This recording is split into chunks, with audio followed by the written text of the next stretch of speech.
BJP party ఆఫీసులో కేంద్ర మంత్రి కిషన్ రెడ్డి మాట్లాడుతున్నారు. లైవ్ లో చూద్దాం.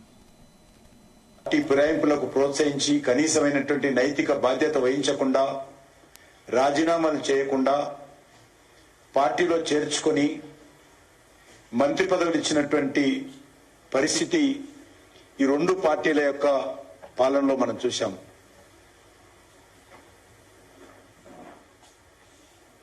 కనీసం సిగ్గు అనిపించలేదు వాళ్లకు. ఈ పార్టీ మీద గెలిచి పార్టీ ఫిరాయింపు చేసి ఇంకో పార్టీ ప్రభుత్వంలో ఏ రకంగా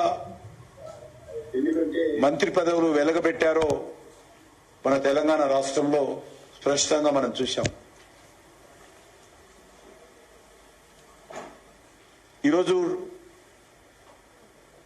కాంగ్రెస్ పార్టీ ప్రభుత్వము తమ దుర్మార్గపు అలవాట్లను అదే విధంగా కొనసాగిస్తూ ఈరోజు అదే విధమైనటువంటి పార్టీ ఫిరాయింపులను ప్రోత్సహించేటువంటి కార్యక్రమం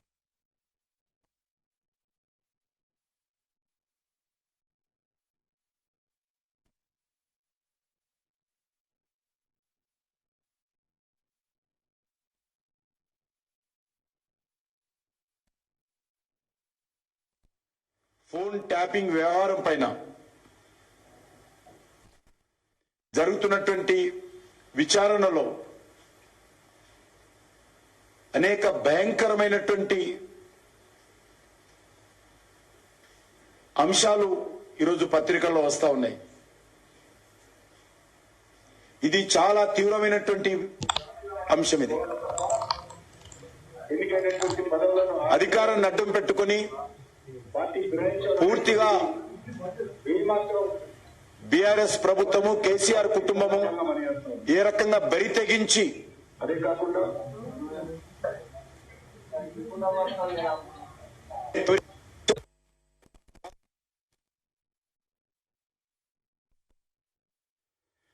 రాష్ట్ర ప్రభుత్వ యంత్రాంగము ఈ రకంగా ప్రజల వ్యక్తిగత జీవితాల్లోకి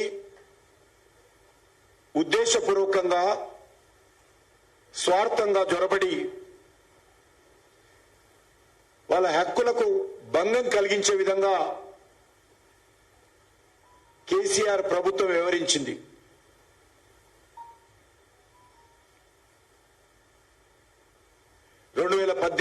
శాసనసభ ఎన్నికల్లో 2019 పార్లమెంట్ ఎన్నికల్లో ఆ తర్వాత జరిగినటువంటి దుబ్బాక శాసనసభ ఎన్నికల్లో, హుజూరాబాద్ శాసనసభ ఎన్నికల్లో, మునుగోడు శాసనసభ ఎన్నికల్లో, ఆ మధ్యలో జరిగినటువంటి మున్సిపల్ కార్పొరేషన్ ఎన్నికల్లో పూర్తిగా బీఆర్ఎస్ ప్రభుత్వము, కేసీఆర్ ప్రభుత్వము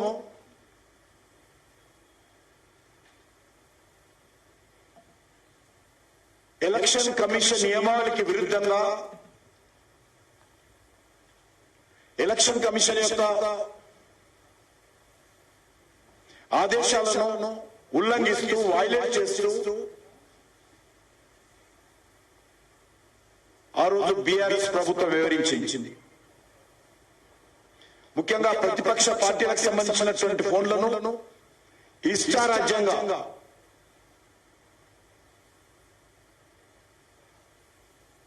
అక్రమ పద్ధతిలో ఫోన్ ట్యాపింగ్ చేయడం జరిగింది.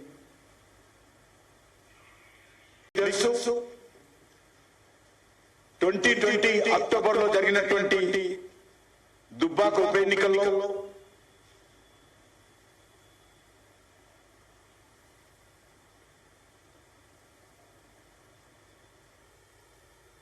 ఆ తర్వాత హుజూరాబాద్ లో జరిగినటువంటి ఉప ఎన్నికల్లో మా పార్టీ అభ్యర్థుల ఫోన్లు, మునుగోడులో జరిగినటువంటి ఉప ఎన్నికల్లో కూడా మా పార్టీ నాయకుల ఫోన్లు ట్యాప్ చేసినట్టు ఈరోజు పోలీసులు నివేదికలో తెలుస్తా ఉంది.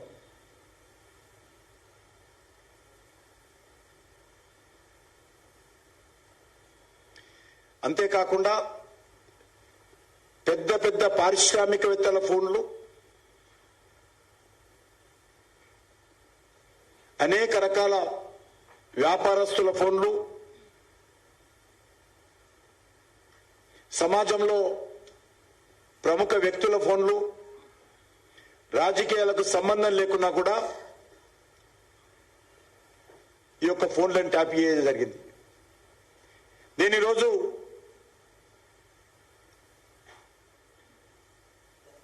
ఈ విషయం పైన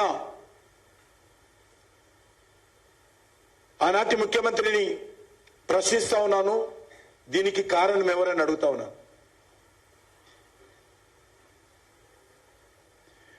అంతేకాకుండా ప్రైవేట్ వ్యక్తుల ఫోన్లు ట్యాప్ చేసి వాళ్ళ నుంచి కోట్లాది రూపాయలు బెదిరించి, భయపెట్టించి వసూలు చేశారనే విషయాన్ని కూడా ఈరోజు పోలీస్ అధికారుల ద్వారా దర్యాప్తులో బయటపడతా ఉంది.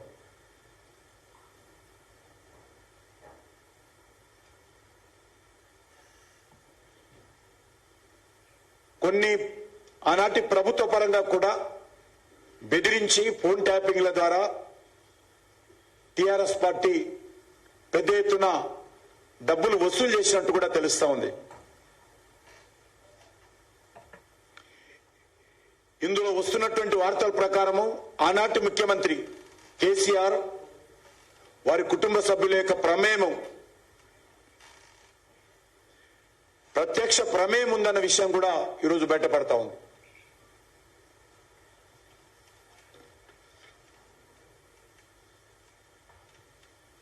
ఇది చాలా తీవ్రమైనటువంటి అంశము. దీని ఫలితాలు కూడా చాలా తీవ్రంగా ఉంటాయి.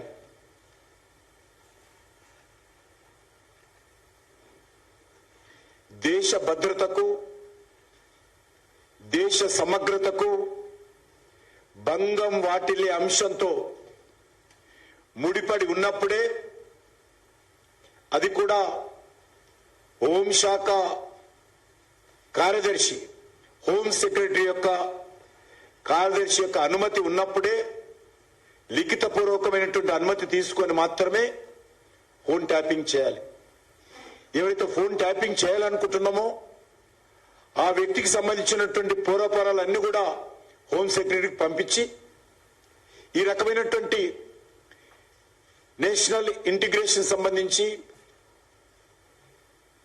సెక్యూరిటీకి సంబంధించి ఈ వ్యక్తితో ప్రమాదం ఉంది, వీరు చేస్తున్నటువంటి ప్రయత్నాలు ఇంకా లోతుగా దర్యాప్తు చేయాల్సిన అవసరం ఉంది, కాబట్టి ఈ వ్యక్తి ఫోన్ ట్యాపింగ్ చేస్తామని చెప్పి ముందస్తు అనుమతి తీసుకున్న తర్వాతనే ఫోన్ ట్యాపింగ్ చేయాలి. ఆ తర్వాత హోం సెక్రటరీ మళ్ళీ ఏమి తెలుసుకున్నారో ఫోన్ ట్యాపింగ్ ద్వారా ఆ వివరాలన్నీ లిఖితపూర్వకంగా హోం సెక్రటరీకి సమర్పించాలి. కానీ ఇదేమి కూడా కేసీఆర్ రాజ్యంలో జరగలే. ఇది ఒక నిజాం రాజ్యంగా జరిగింది. ఆయన నిజాం రాజులాగా ప్రజాస్వామ్యాన్ని కానీ, చట్టాలను కానీ, న్యాయస్థానాలను కానీ కనీసం గౌరవించకుండా, పాటించకుండా ఇష్టారాజ్యంగా కేసీఆర్ ప్రభుత్వము ఒక ఆటవిక రాజ్యంగా, ఆయన ఒక సామ్రాజ్యంగా, ఒక ప్రైవేట్ లిమిటెడ్ కంపెనీగా తెలంగాణను వాడుకున్నాడు ఆయన.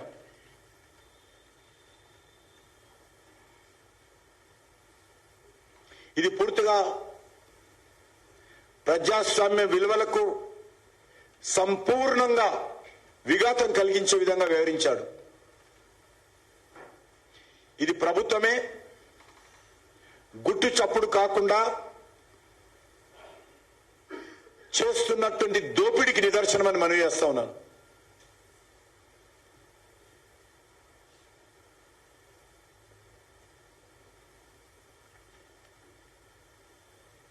ఇది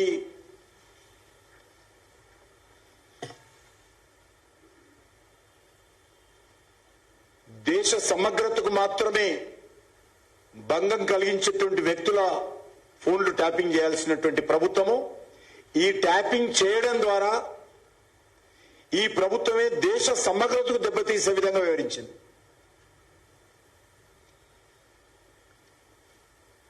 దీనిపైన నేను రాష్ట్ర గవర్నర్ గారిని కోరుతా ఉన్నాను. ఉన్నత స్థాయి జరగాల్సినటువంటి అవసరం ఉంది. హై లెవెల్ ఎంక్వైరీ జరగాలి. దోషులు ఎవరైనప్పటికీ కఠినమైనటువంటి చర్యలు తీసుకోవాల్సినటువంటి అవసరం ఉంది. అదేవిధంగా ఎలక్షన్ కమిషన్ రెస్పాన్సిబిలిటీ ఉంది. ఇందులో ఎన్నికల్లో ప్రభుత్వ పరిధి ఎంత, పార్టీల పరిధి ఎంత, ఏ రకంగా వివరించాలో ఎలక్షన్ కమిషన్ చాలా స్పష్టంగా నియమావళి రూపొందించి అమలు చేస్తా ఉంది. కానీ కేసీఆర్ ప్రభుత్వము అనేక ఎన్నికల్లో ఎలక్షన్ కమిషన్ నియమావళికి విరుద్ధంగా ఫోన్ ట్యాపింగ్ వ్యవహారం చేసి బరి తెగించి నియమావళిని చాలా స్పష్టంగా వైలేట్ చేసినట్టు ఈరోజు పోలీసుల దర్యాప్తులు తేల్తా ఉంది. ఇదే పోలీసులు ఇదే విధంగా దర్యాప్తు చేస్తే, ఎందుకంటే ఇది నీరు గారేటువంటి పరిస్థితి కూడా ఏర్పడుతుంది. కాబట్టి దీనిపైన పూర్తి స్థాయిలో ఉన్నత స్థాయి దర్యాప్తు జరపాలి. మాజీ ముఖ్యమంత్రి కేసీఆర్ పైన కఠినమైనటువంటి చర్యలు తీసుకోవాలని నేను భారతీయ జనతా పార్టీ తరఫున డిమాండ్ చేస్తా ఉన్నాను. చట్టపరంగా ముఖ్యమంత్రి దీనికి బాధ్యత వహించాలి. పోలీస్ ఇంటెలిజెన్స్ చీఫ్ నేతృత్వంలో జరిగినటువంటి ఈ ఫోన్ ట్యాపింగ్ వ్యవహారము అది ముఖ్యమంత్రి పరిధిలోకి వచ్చేటువంటి అంశం. హోమ్ మినిస్ట్రీ పరిధిలో కాదు. అది ముఖ్యమంత్రి స్వయంగా శాంతి భద్రతలు ఆయన దగ్గర ఉంటాయి. కాబట్టి ఈజ్ ఎ రెస్పాన్సిబిలిటీ. ఆయన ఆదేశాలు లేకుండా ఇంతమంది వ్యక్తుల యొక్క ఫోన్లు ట్యాపింగ్ జరగవు. రాజకీయ కక్షతోనే, రాజకీయ లాభం కోసమే, రాజకీయ లబ్ధి కోసమే, ప్రత్యర్థులను దెబ్బతీయడం కోసమే, ఎన్నికల్లో లబ్ధి పొందడం కోసమే ఈ ఫోన్ వ్యవహారం జరిగింది. ప్రైవేట్ వ్యక్తుల యొక్క ఫోన్లు కూడా కోట్ల రూపాయలు వసూలు చేయడం కోసమే, దోపిడీ చేయడం కోసమే ఈ ఫోన్ల వ్యవహారం జరిగింది, టోపింగ్ వ్యవహారం. కాబట్టి దీనిపైన ఉన్నత స్థాయి దర్యాప్తు జరపాలి. అది కేసీఆర్ కేటీఆర్ మొన్నేమన్నాడు, ఏదో అక్కడ కూడా ఫోన్ ట్యాపింగ్ జరపచ్చు అన్నాడు ముఖ్యమంత్రి కొడుకు, మాజీ ముఖ్యమంత్రి కొడుకు. నిన్నంటాడు నాకేం సంబంధం అంటాడు. నేను ఒకటే అడుగుతా ఉన్నాను ముఖ్యమంత్రి కుమారుణ్ణి, మాజీ ముఖ్యమంత్రి కుమారుణ్ణి, నువ్వు నీ శాఖకి సంబంధించిన విషయం మాట్లాడవా? ఇన్ని రోజులు మొత్తం ప్రభుత్వ వ్యవహారం అంతా కూడా నీ గుప్పుట్లో ఉన్నటువంటి మాట్లాడలేదా? ప్రతి దగ్గర కూడా ప్రభుత్వం ఏ కార్యక్రమం చేసినా కూడా ఒక షాడో ముఖ్యమంత్రిగా కేటీఆర్ వివరించడం లేదా? ఈరోజు కేసులు వస్తే నాకేం సంబంధం అంటాడా?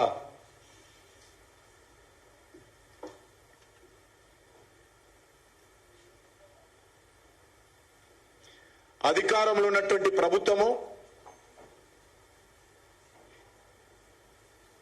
ఎన్నికల నియమావళి ఉల్లంఘించి రాజకీయ లబ్ధి కోసము ఎలక్షన్ కమిషన్ ఇచ్చినటువంటి ఆదేశాలను తుంగలో తొక్కి పూర్తిగా అధికార యంత్రాంగాన్ని తనకు అనుకూలంగా మలుచుకొని ప్రత్యర్థి రాజకీయ పార్టీలను దెబ్బతీసే విధంగా, ఓడించే విధంగా వ్యవహారం చేసింది. కాబట్టి ఎలక్షన్ కమిషన్ వెంటనే జోక్యం చేసుకొని బీఆర్ఎస్ పార్టీ యొక్క గుర్తింపు పైన కూడా పునరాలోచన చేయాలని ఈ సందర్భంగా డిమాండ్ చేస్తా ఉన్నాను. ఏ మాత్రం ఆ పార్టీకి అర్హత లేదు.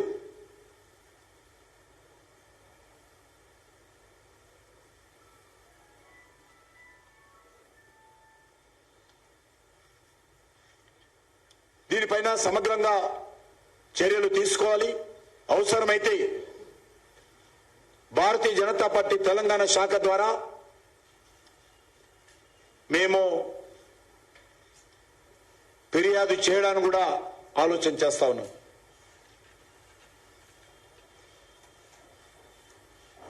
సుమోటోగా తీసుకోవాల్సినటువంటి బాధ్యత ఎలక్షన్ కమిషన్ మీద ఉన్నది.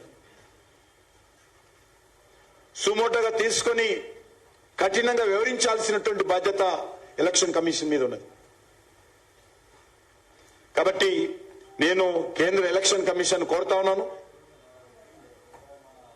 కఠినంగా వివరించాల్సినటువంటి అవసరం ఉంది.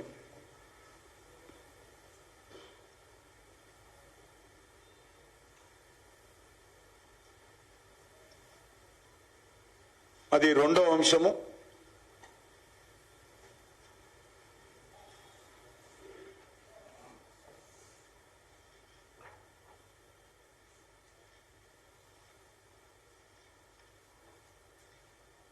గ్యారంటీల పైన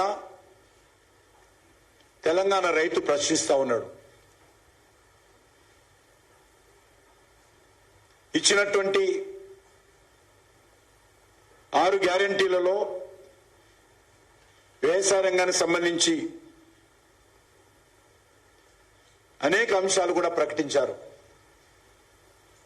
7th May 2023 వరంగల్లో రైతు డిక్లరేషన్ పేరుతో కాంగ్రెస్ పార్టీ రైతులకు మోసం చేసేటువంటి ప్రయత్నం చేసింది.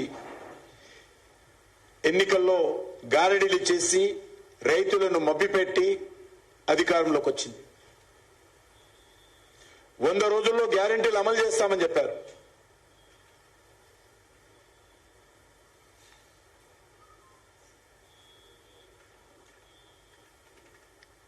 ఎకరానికి 15,000 రూపాయలు ఇస్తామని చెప్పారు. ఎక్కడ పోయిందని అడుగుతా ఉన్నాను. కౌలు రైతులకు కూడా ప్రభుత్వ సహాయం, ఆర్థిక సహాయం అందిస్తామని చెప్పారు. ఇప్పటిదాకా కౌలు రైతుల గురించి ఆలు లేదు, చూలు లేదు. వ్యవసాయ కూలీలకు 12,000 రూపాయలు ఇస్తామని చెప్పారు.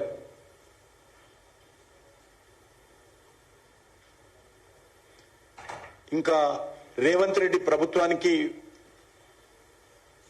ఎప్పుడు ప్రమాణ స్వీకారం చేసిండో ఆయన మర్చిపోయినట్టున్నది. 100 రోజులు అయినట్టు, పూర్తి అయినట్టు ఇంకా వారు భావించడం లేదు.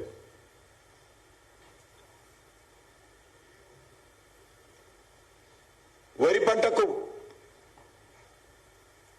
మద్దతు ధర పైన అదనంగా 500 రూపాయల బోనస్ ఇస్తామని చెప్పారు. ఈ రోజు నుంచి రైతుల దగ్గర నుంచి ధాన్యం కొనుగోలు చేస్తా ఉన్నాం. మరి బోనస్ సంగతి ఏంది? మీరు ప్రకటించినటువంటి బోనస్ బోకస్ మాటనేనా చెప్పాలి.